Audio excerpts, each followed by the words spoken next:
Bismillahirrahmanirrahim. Bismillah wa bihamdih.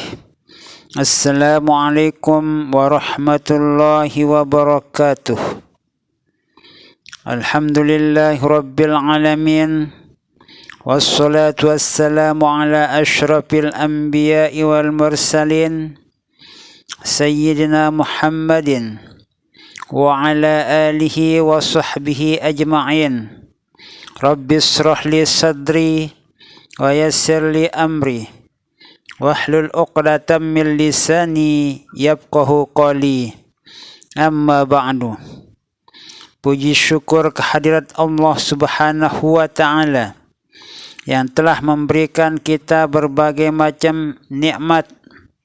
Nikmat iman, nikmat Islam, nikmat kesehatan, nikmat kesempatan, sehingga kita bisa berjumpa kembali dalam kisah yang diceritakan di dalam Al-Quran maupun hadis serta kitab-kitab karangan para ulama tentang bagaimana kisah Nabi Adam alaihissalam yang diciptakan oleh Allah Subhanahu wa taala sebagai manusia pertama ciptaan Allah Subhanahu wa taala. Allah Subhanahu wa taala adalah Sang Maha Pencipta langit dan bumi beserta isinya. Sebelum Nabi Adam alaihissalam diciptakan oleh Allah Subhanahu wa taala, terlebih dahulu Allah Subhanahu wa taala menciptakan para malaikat yang jumlahnya 9 orang. Kemudian diciptakan juga jin sebelum diciptakannya Nabi Adam alaihissalam.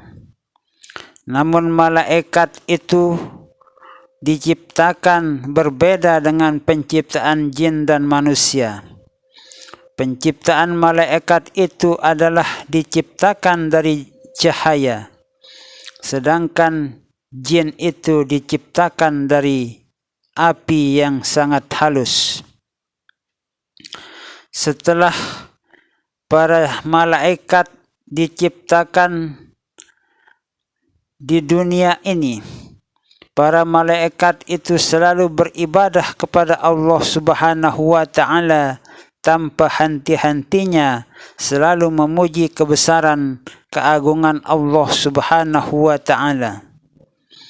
Sedangkan jin-jin yang diciptakan, yang ditempatkan di muka bumi ini, selalu mengadakan keributan, perpecahan dan pertumpahan darah.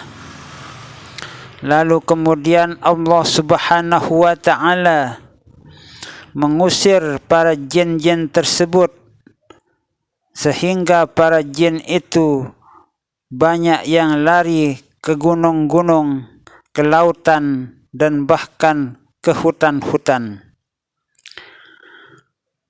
Lalu kemudian Allah Subhanahu wa taala setelah beberapa waktu berfirman kepada para malaikat, Inni ja'ilun fil ardi khalifah.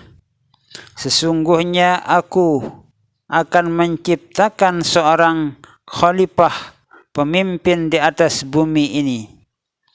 Mendengar firman Allah Subhanahu wa taala, para malaikat itu menjawab, Bukankah engkau telah menciptakan bahwa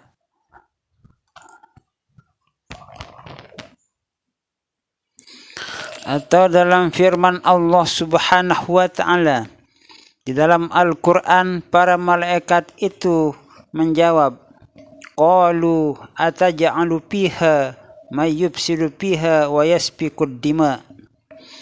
Mereka para malaikat itu menjawab setelah mendengar firman Allah Subhanahu wa taala yang mengatakan bahwa Aku akan menciptakan seorang pemimpin di atas bumi ini. Qalu ataj'alu fiha. Mereka para malaikat itu menjawab, apakah engkau akan menciptakan di muka bumi ini fiha wa yufsidu fiha, yang akan berbuat kerusakan di bumi ini, wa yasfikud dima, dan selalu menumpahkan darah alias berperang di atas bumi tersebut. Kemudian Allah Subhanahu wa ta'ala mendengar jawaban dari para malaikat itu.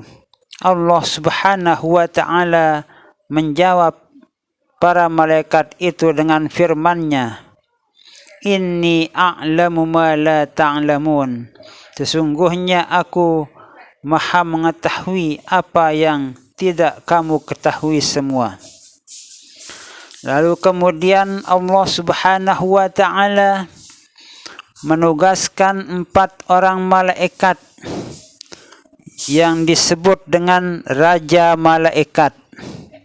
Raja Malaikat itu adalah yang pertama Malaikat Jibril alaihissalam. Kemudian yang kedua yaitu Malaikat Mikail alaihissalam. Yang ketiga Malaikat Israel alaihissalam.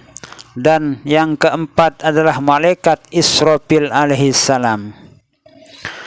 Keempat malaikat tersebut ditugaskan untuk mencari tanah di 4 penjuru muka bumi ini.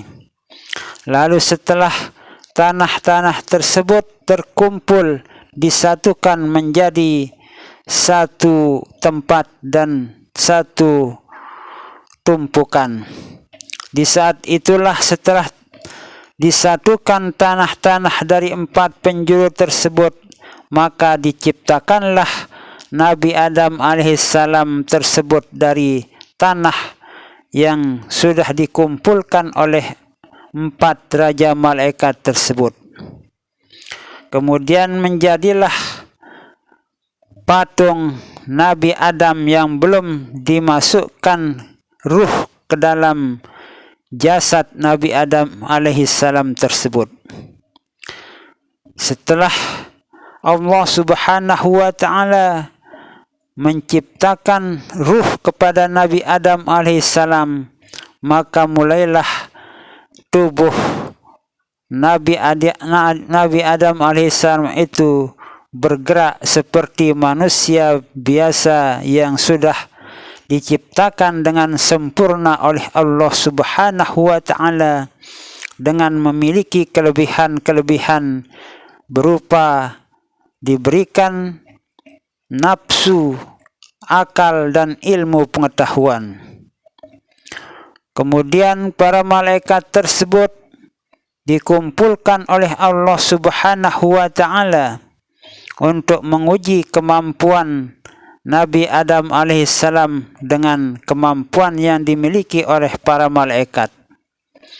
Sementara itu Allah Subhanahu wa ta'ala sudah mengajarkan kepada Nabi Adam alaihissalam semua nama-nama apa yang ada di atas dunia ini. Sebagaimana yang tersebut dalam Al-Quranul Karim surat Al-Baqarah ayat 31. Bismillahirrahmanirrahim. Wa 'allama Adama al-asma'a kullaha. Dan dia ajarkan kepada Adam nama-nama benda semuanya, kullaha.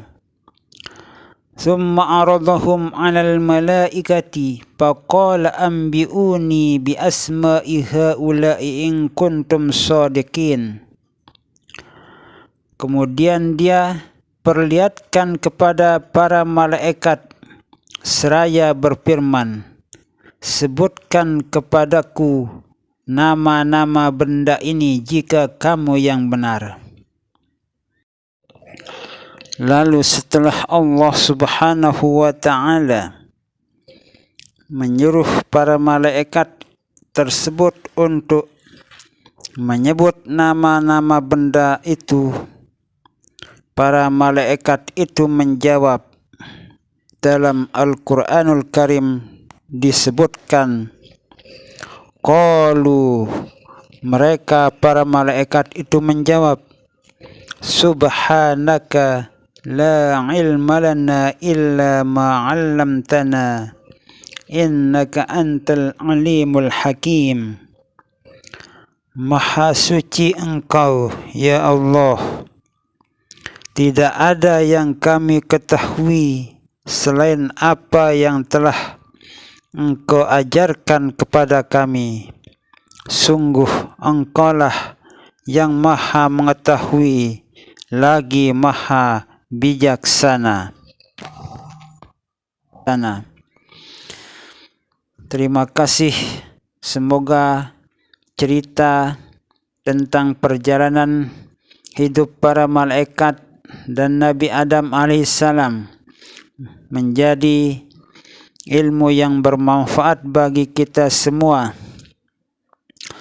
dan semoga kita semua menjadi hamba-hamba Allah yang selalu bersyukur atas segala nikmat Allah Subhanahu wa ta'ala, dan selalu bersabar atas segala musibah yang menimpa diri kita, agar kita menjadi hamba-hamba Allah yang al-mukhlisin, al-makbulin, al-muqarrabin indaka ya Allah ya Rabbal Alamin, menjadi hamba Allah yang selamat dari segala macam mara bahaya dunia dan akhirah, menjadi hamba Allah yang selalu diridhai oleh Allah Subhanahu wa ta'ala fid dunya wal akhirah, dan dimasukkan ke dalam surganya Allah Subhanahu wa ta'ala bighairi hisab, bighairi hisab, bighairi hisab. Amin, amin, amin. Wallahu a'lamu bissawab. Wallahul muwaffiq wal hadi ila sabilir rasyad. Wassalamu alaikum warahmatullahi wabarakatuh.